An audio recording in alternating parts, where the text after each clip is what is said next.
For the final recipe in my Baking for the Holiday series out of this Gooseberry Patch Christmas book, we are going to be making this delicious yeast bread.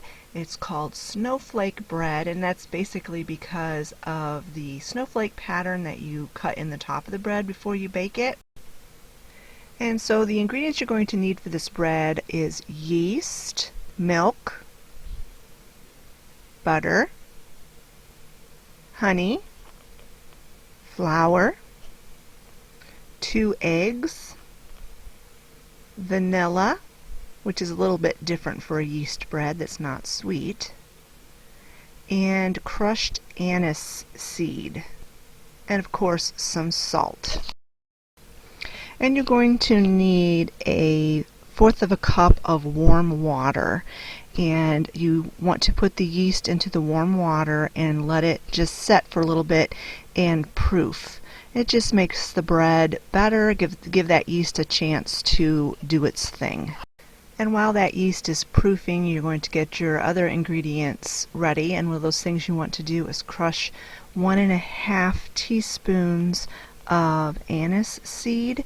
And you can do this a number of ways. You can do it in a mortar and pestle, you can do it in a plastic bag with a rolling pin, but I have this spice grinder. It's actually a coffee grinder. I have 2, one I use for coffee and one I use for spices, and this did an excellent job. You also need to melt the butter, and I always melt my butter in the microwave.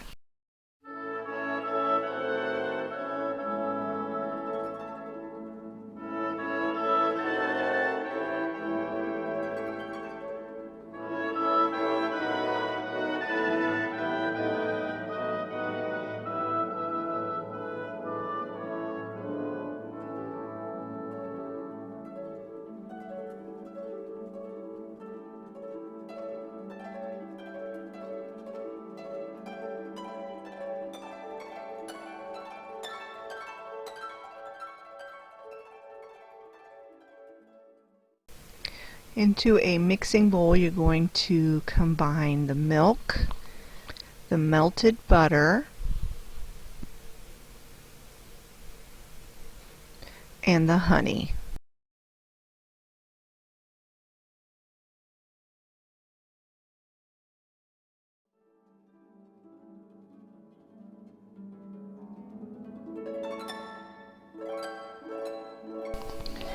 And to this you add the yeast, and see how nicely it has proofed? That is a sign that that is some really good yeast.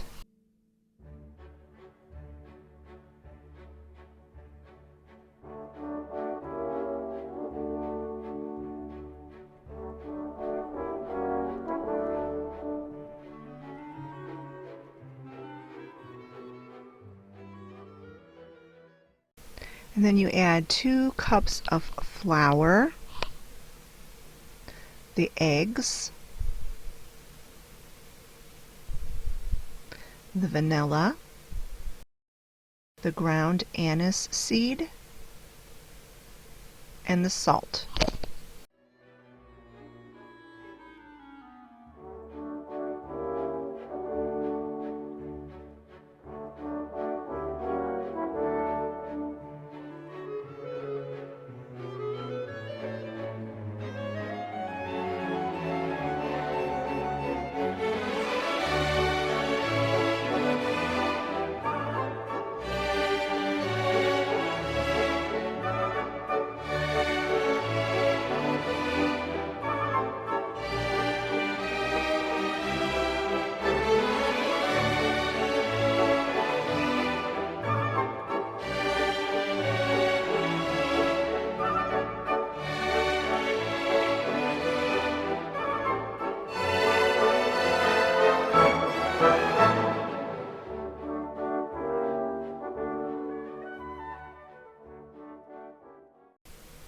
At this point I switched from my beater to my dough hook, and then I just kept adding some more flour. With yeast dough, it's kind of, you have to play it by ear, and every time it's a little bit different. I think it has to do with the type of flour you use, the humidity in the house, the temperature in the house. But when I added the 2 extra cups of flour, the dough was still very, very sticky. So I just kept adding flour until it was the consistency that you could easily handle, and that a dough ball started to form.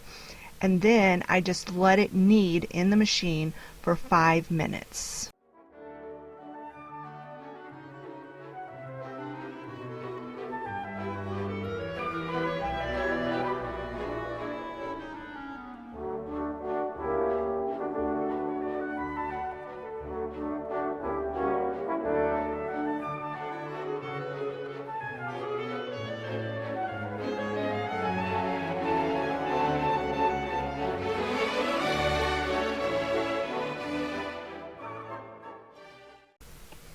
The dough was still a little bit sticky, so I put some flour on my hands to get the dough off of the dough hook, and then I just turned the dough out onto a lightly floured surface to just knead it a little bit.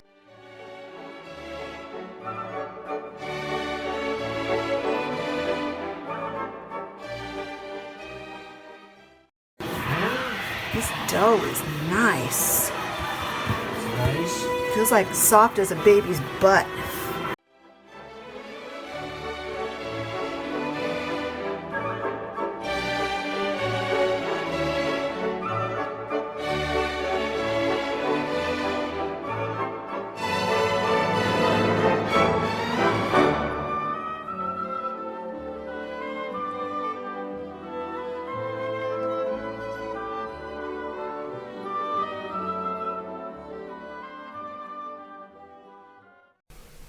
As you heard in that last clip, that dough was so nice. It was so soft and silky. Oh, it was a pleasure to knead it. I loved it.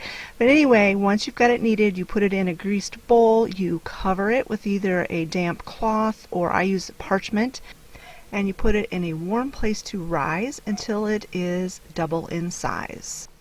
And here it is, 45 minutes later. It has doubled in size. You punch it down to deflate it, and you don't have to be rough, that uses the term punch, but you just basically press the air out of it. And I am using a bench scraper to divide the dough as evenly as I can into 2 pieces, and then you're going to form these into a round loaf, and you place them on a cookie sheet. You put 1 on each cookie sheet. You can either grease the cookie sheet or use parchment paper. I just reused the same parchment that I had used to cover it while it was rising. And so yeah, you just form it into 2 loaves, and then you let it rise again for about 15 minutes, or until it is almost doubled in bulk.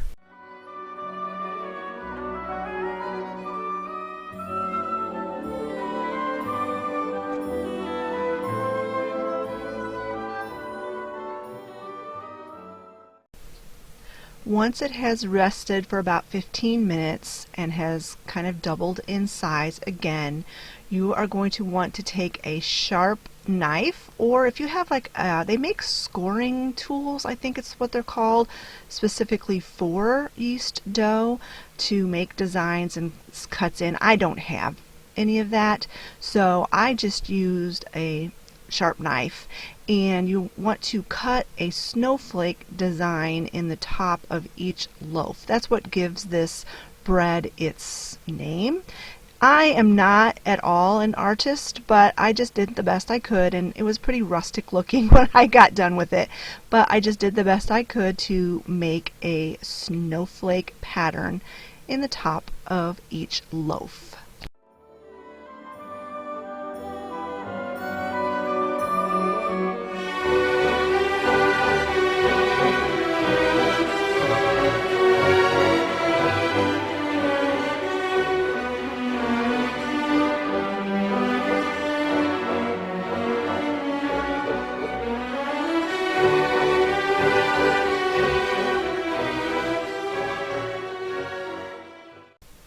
So you're going to bake those loaves in a 350-degree oven for about 20 minutes. And while they're baking for that 20 minutes, you're going to make a simple glaze using 1 egg, 1 tablespoon of honey, and 1 tablespoon of water. And you're just going to beat that up and blend that up really well while the bread is in the oven.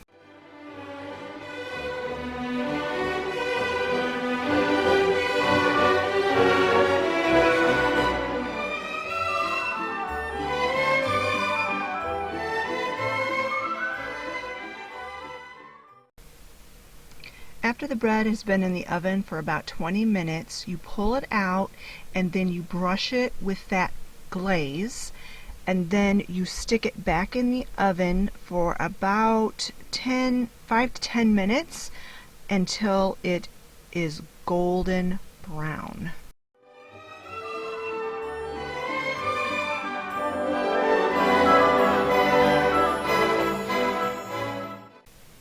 And this is what it looked like when it came out of the oven, beautifully golden brown.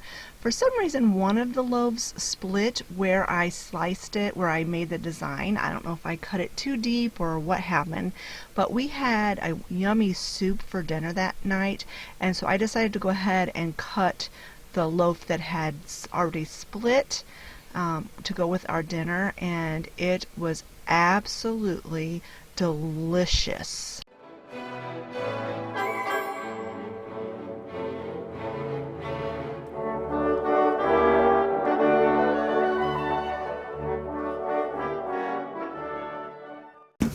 Alright, I'm going to give this a try. But you can't really go wrong with yeast bread. That is delicious. Everyone in the family loved this bread. As you can tell by this picture, that's all that was left of that first loaf after dinner. And I had to kind of tell them, no, you can't cut that second loaf until after I take a picture for the thumbnail. But I did make them wait until the next day. And by the end of the next day, that second loaf was gone. That's one reason why I can't make yeast bread very often for my family, because we eat it so fast. But of all of the recipes that I've done in this series, this is the recipe that my family has said needs to become a tradition. We need to make this bread every year at Christmas time because it's just that good. It was very simple to make. If you enjoy working with yeast dough, you will love working with this bread. It was just so much fun. I love working with yeast dough, and it had been a long time since I'd actually worked with yeast before, in a while, and I just had so much fun making this bread, and I was so thankful that my family enjoyed it so much. Alright friends, that's it for this video. I hope you enjoyed it. I hope you will try this recipe. As always, the recipe and the directions will be written out in the description box below. It is well worth trying. It is so good, and I think you will enjoy it too. If you enjoyed this video, please give it a thumbs up, and don't forget to leave a comment in the comment section below. This will be my last video before Christmas. I'm going to take the rest of this week and the weekend off to enjoy with my family. I hope you all have a very, very Merry Christmas. Now next week I will have 1, maybe 2 videos to share with you. Not really sure, but it's going to be a light week next week as far as videos go. And then the videos for the first week of January, I'm not really sure. I don't have a whole lot scheduled, but I'm sure my schedule will pick up as time goes by. Yet again, I want to wish you guys all a very, very Merry Christmas and the happiest of New Years. Thanks so much, and we'll talk to you later. Bye-bye.